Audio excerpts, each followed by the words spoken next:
My name is Andrew. I was an addict as a teenager, an alcoholic and a pothead, and um, got into treatment at age 18 and quit drinking. And my life improved dramatically almost immediately. I spent over a decade working in different adolescent treatment centers and worked on a psych unit. So I've had the opportunity to see firsthand how alcoholism devastates families and individuals. I've been in AA for over 30 years now, and I've worked with hundreds of alcoholics. I helped start a AA meeting at Lino Lakes Prison, so I have a lot of experience there. My mother's an alcoholic, still using. I have siblings that are addicts, one in recovery and a few not. So alcoholism and addiction have pretty dramatically affected my life.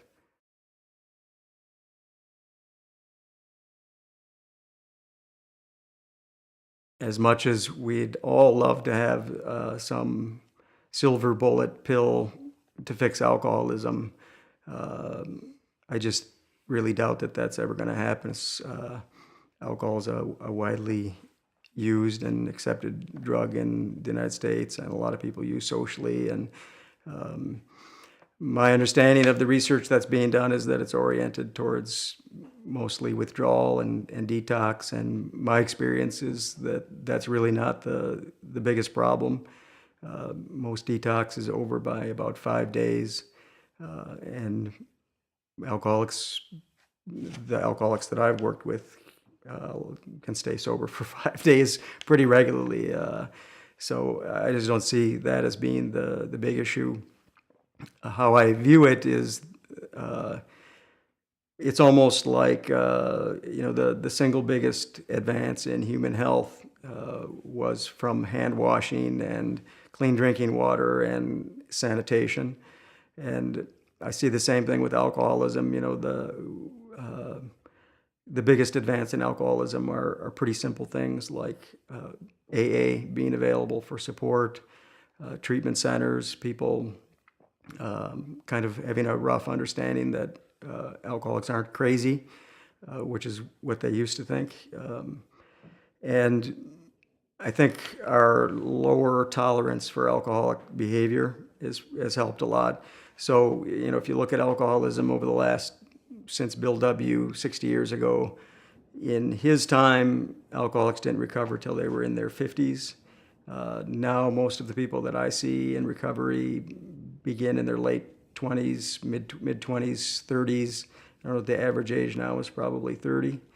And most of that just results from the widespread AA, where AA is available, recovery is pretty strong. Where AA is not available, recovery is pretty weak.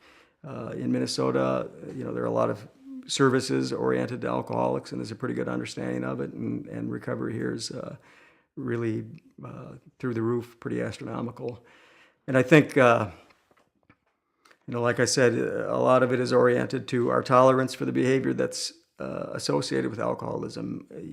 40 years ago, you could, if you were caught drunk driving, the trooper would pull you over and he would, slap you on the back of the head and say, "Don't do that again," and go home and be safe and whatnot.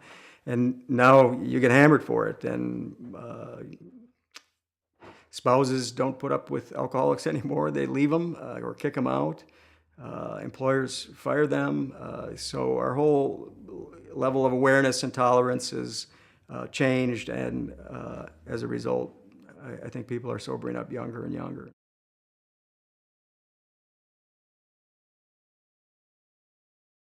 I would say that your research is part of the problem and not the solution, and that really what alcoholics need is pretty basic, uh, kind of like hand washing.